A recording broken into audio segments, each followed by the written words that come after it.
Hello everyone, welcome to YouTube channel maths knowledge. आज हम complex analysis में differentiability के डेफिनेशन को पढ़ेंगे और उस पर बेस्ड एक एग्जांपल भी हम सॉल्व करेंगे। वैसे डिफरेंशियबिलिटी आप 11th क्लास में पढ़ चुके हैं मैथ में, बट यह कॉम्प्लेक्स नंबर में भी डेफिनेशन ऑलमोस्ट वही है, बस थोड़ा सा हमें डिफरेंस को ध्यान रखना पड़ेगा।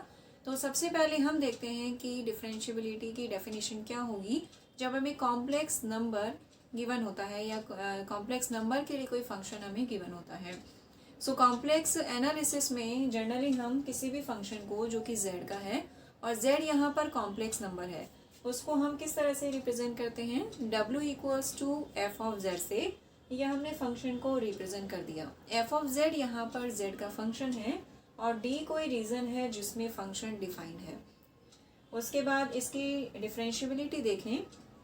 कोई फंक्शन डिफरेंशिएबल कहलाएगा यानी अवकलनीय कहलाएगा अगर ये वैल्यू एग्जिस्ट करती है फाइनाइटली और यूनिकली। फाइनाइटली का मतलब है कि परिमित रूप से ये विद्यमान होना चाहिए, यानी इस टर्म की कोई वैल्यू फाइनाइट वैल्यू हमें मिलनी चाहिए, साथ ही और यूनिकली होना चाहिए यानी ये अद्वितीय, यानी एक से ज़्यादा वैल्यूज इसकी नहीं मिलनी चाहिए। अगर एक से ज़्यादा वैल्यूज इसकी मिलेंगी तो हम इस फंक्शन को डिफरेंशिएबल नहीं कह सकते। इसको हम दूसरे वे में भी रिप्रेजेंट कर सकते हैं और जो टर्म हमने लिखा है इसे हम एफ डैश जेड से भी इंडिकेट करते हैं, एफ डैश ऑफ जेड से इंडिकेट करते हैं और इसको हम डिफरेंशियल कोफिशिएंट कहते हैं, यानी अवकल गुणांक इसको हम बोलेंगे। और अगर हम कोई पॉइंट लेते हैं जेड नॉट, इसको इस डेफिनेशन को हम दूसरे वे में भी रिप्रेजेंट कर सकते हैं। Derivative of F of Z at point Z naught, तो हम इसको किस तरह से रिप्रेजेंट करेंगे, एफ डैश जेड नॉट, क्योंकि हम जेड नॉट पर फंक्शन का डेरिवेटिव देख रहे हैं। यहाँ पे लिमिट लगेगी जब जेड नॉट को अप्रोच करे, F of Z minus F of Z not upon Z minus Z not. अब आप यहाँ से ऑब्जर्व कर सकते हैं कि डेल्टा z भी 0 को अप्रोच कर रहा है और यहाँ पे हम ऑब्जर्व करें लिमिट क्या है, z tends to z naught, और जब z tends to z naught है तो z माइनस z नॉट 0 को अप्रोच करेगा। ये दोनों डेफिनेशन हम लगा सकते हैं। अगर ये एग्जिस्ट करता है इसकी डिफरेंट वैल्यूज नहीं आनी चाहिए। एक तो क्या डिफरेंस होता है, जब हम रियल में डिफरेंशियबिलिटी की बात करते हैं तो केवल एक रियल लाइन आती है इस तरह से, वो यहाँ तो यहाँ से अप्रोच करेगा या इस तरफ से अप्रोच करेगा, बहुत सारे ऑप्शंस नहीं मिलेंगे, यानी जो भी मोमेंट होगा वो इस रियल लाइन के अलोंग होगा। लेकिन कॉम्प्लेक्स नंबर में, कॉम्प्लेक्स एनालिसिस में हम देखेंगे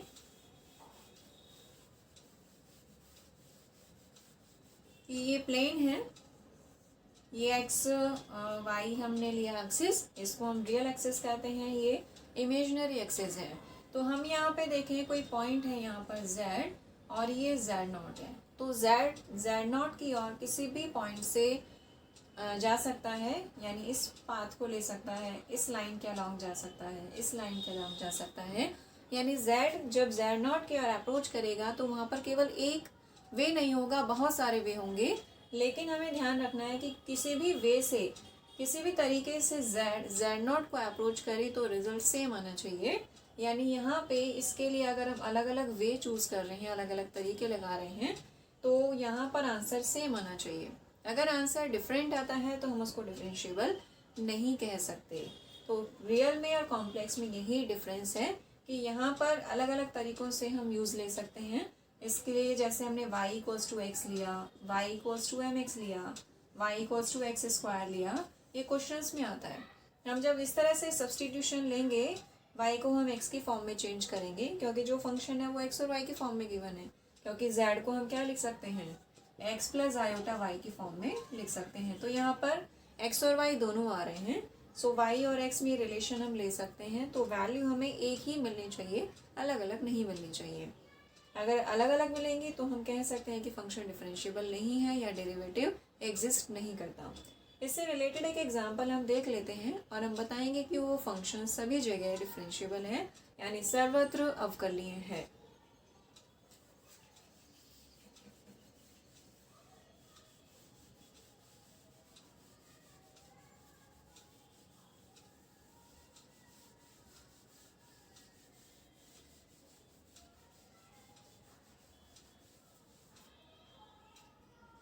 एग्जाम्पल हम लेते हैं। हमें फंक्शन दिया हुआ है F of Z equals to Z to the power N. तो हमें बताएंगे is differentiable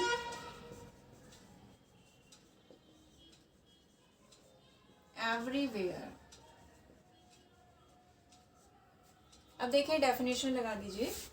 since F dash Z equals to limit delta Z tends to zero F of Z plus delta Z minus F of Z upon delta Z. ये definition अभी हमने पढ़ी है।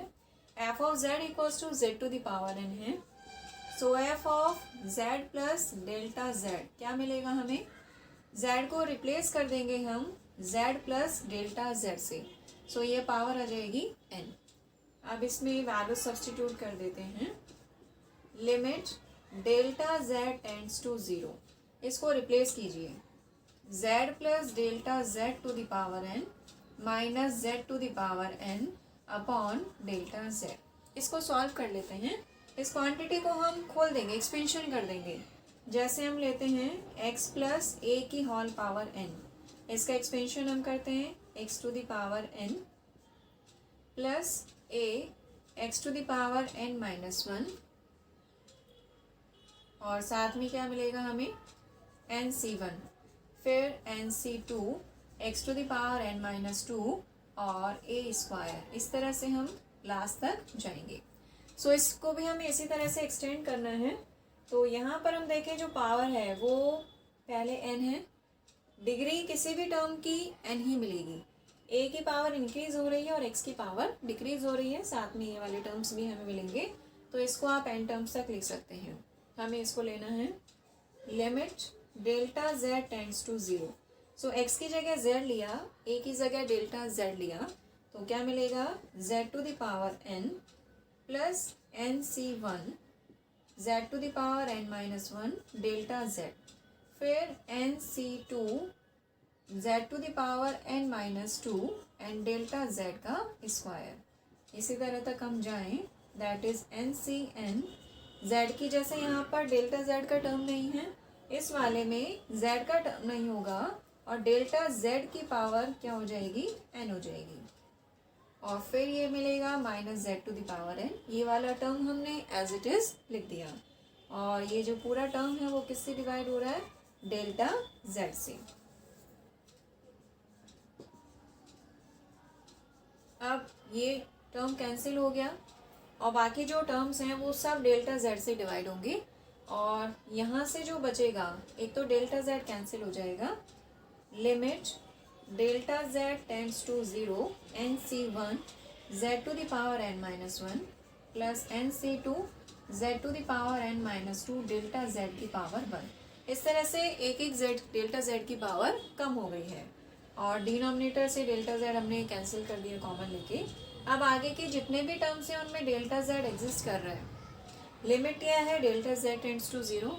तो हम ये लिमिट लगाएंगे तो आगे के जितने भी सारे टर्म्स हैं वो ज़ीरो हो जाएंगे, और फाइनली क्या बचेगा? केवल एक ये सिंगल टर्म बचेगा, क्योंकि इसमें डेल्टा z नहीं है। तो यहाँ आ जाएगा nc1 z to the power n minus 1। तो n तो कांस्टेंट है और z to the power n minus 1 exist as it is रहेगा। अब आप z की कोई भी एक वैल्यू ले लीजिए, तो हमें क्या मिलेगी? एक यूनिक वैल्यू ही मिलेगी, यानी फाइनाइट वैल्यू भी मिलेगी हमें। अगर हम z की वैल्यू फाइनाइट ले रहे हैं तो z को इनफाइनाइट नहीं लेना हमें, तो केवल फाइनाइट वैल्यू लेनी है, तो हमें इसकी फाइनाइट वैल्यू मिल जाएगी, और ये रिजल्ट क्या आएगा? F dash Z. तो z की हर वैल्यू के लिए ये डिफरेंशिएबल है, यानी फंक्शन का डेरिवेटिव एग्जिस्ट करेगा। तो हम कह सकते हैं कि जो फंक्शन हमें गिवन है z to the power n, ये हमेशा हर जगह डिफरेंशिएबल होगा। इस रिजल्ट में हमें यही बताना था। इस तरह से बहुत सारे एग्जांपल्स हैं जिनको आप प्रूव कर सकते हैं। जो डिफरेंशिएबल होंगे वही प्रूव होंगे, ऐसा नहीं है कि जो फंक्शन डिफरेंशिएबल नहीं है उसे भी हम प्रूव करने की कोशिश करें। सो इस वीडियो में इतना ही। नेक्स्ट टॉपिक नेक्स्ट वीडियो में हम स्टडी करेंगे। Thank you so much.